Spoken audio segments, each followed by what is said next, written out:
Bonjour, c'est Marie-Ange de Macadam 38. Alors voilà, nous continuons notre album calligraphie.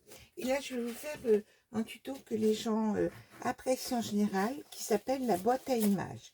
Donc, je travaille sur ces feuilles tunnel et je veux la mettre au dos de cette page. J'ai pas encore prévu le tuto qui sera sur le devant. Mais là, je sais que je veux la mettre au dos de cette page.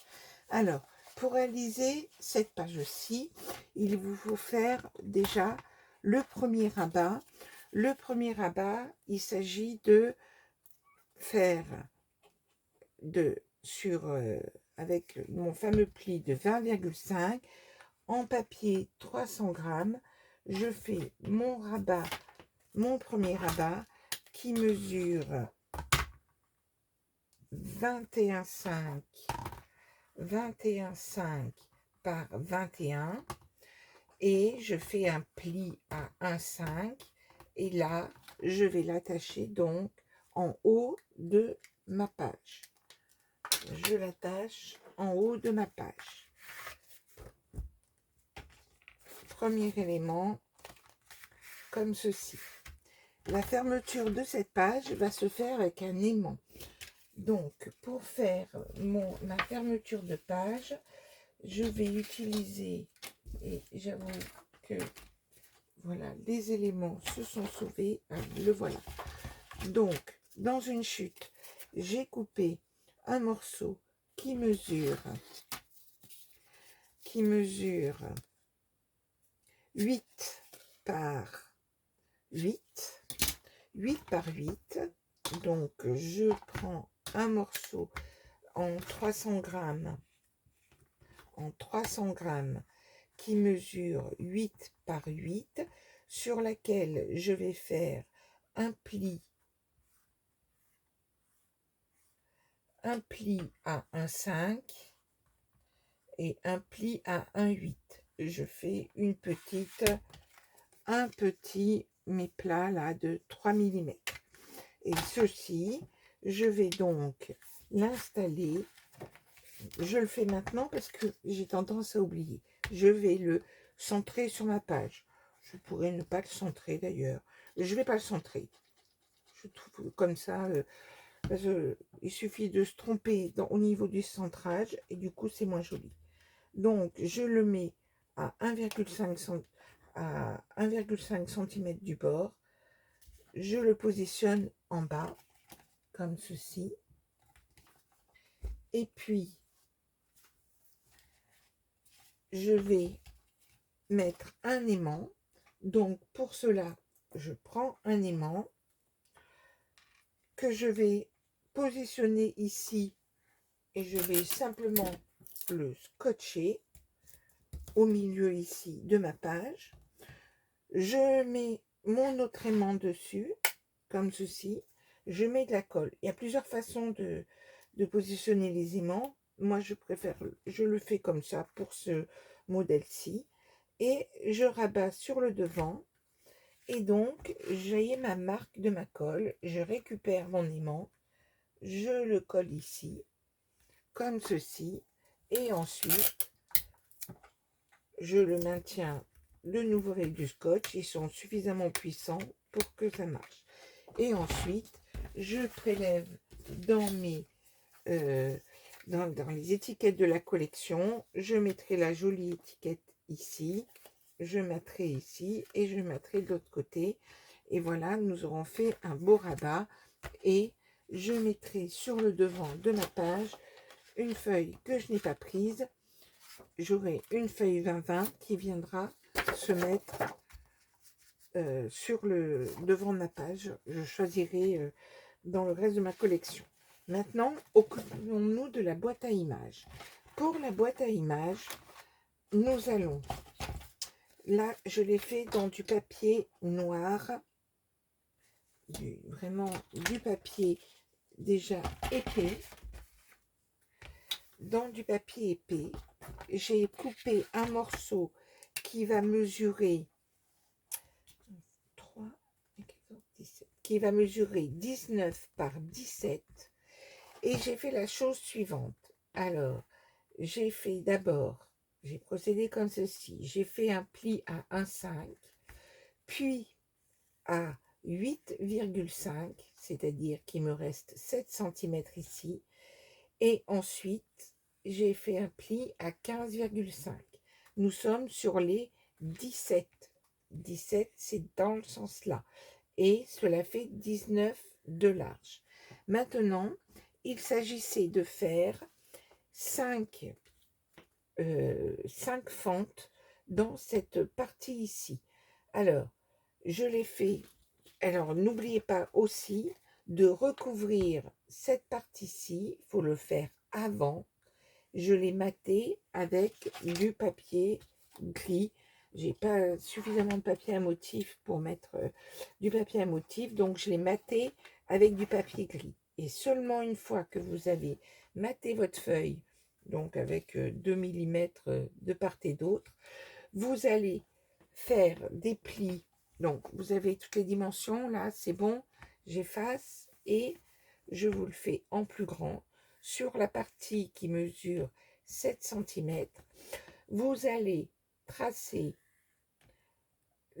à 1,5 cm du bord ici, et ensuite 5 traits espacés de 1 cm, 1, 1, 1, et il vous restera bien un 5 ici, 1, 1, 1, 1, 4 et 3, 7, comme ceci, et vous allez faire ceci. Alors, ici, vous allez les faire, vos traits, qui mesurent 15,5. Donc, comme au départ, on n'est pas suffisamment précis, ici, vous aurez 1,75 sur chacun des côtés. 1,75 sur chacun des côtés. Donc, moi, ce que j'ai fait, j'ai commencé et je me suis positionnée sur ma feuille ici pour être sûre d'être bien parallèle. Et je me suis mis à 3 et je me suis mis à environ 2 cm du bord.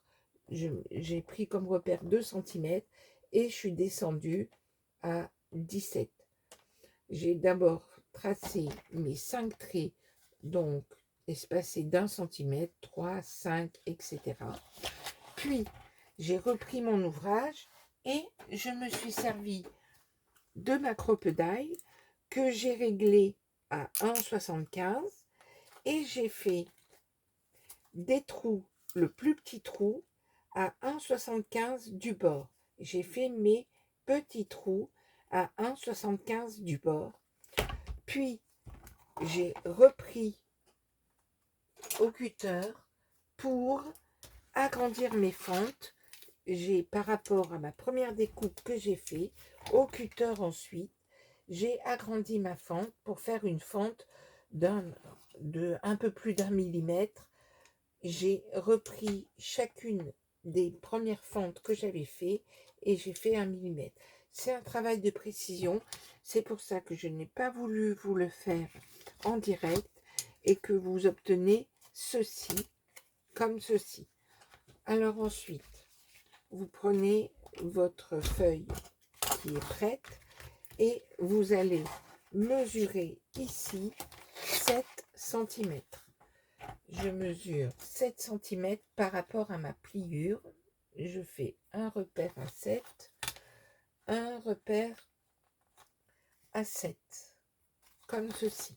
Et puis, je vais mettre du double face sur cette partie-ci.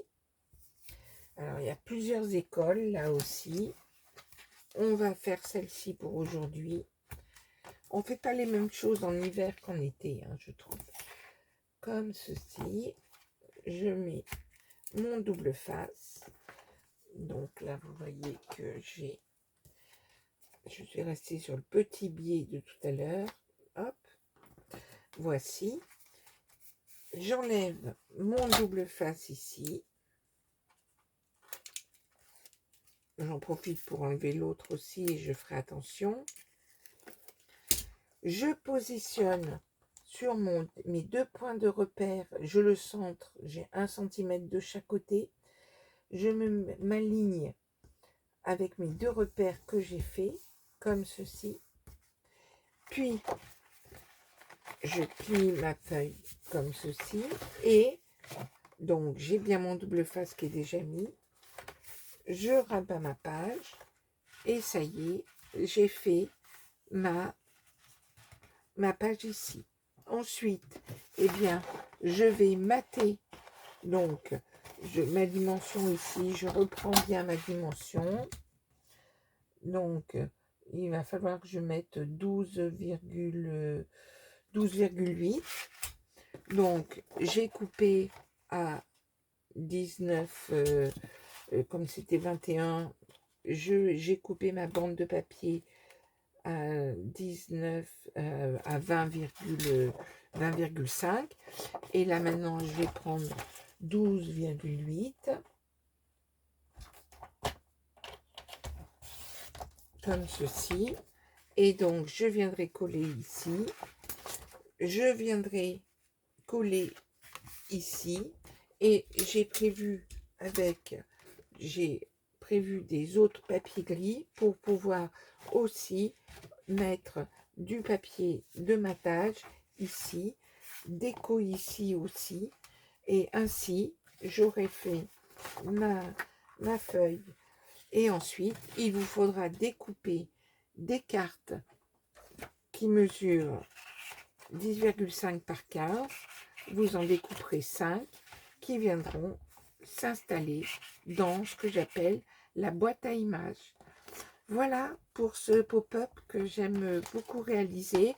Et là, je l'ai fait volontairement court avec seulement 7 cm, mais vous pouvez le faire plus large, plus haut, mais cette façon-là fonctionne très bien et votre page sera bien fermée. Voilà pour ce tuto très rapide, à très bientôt.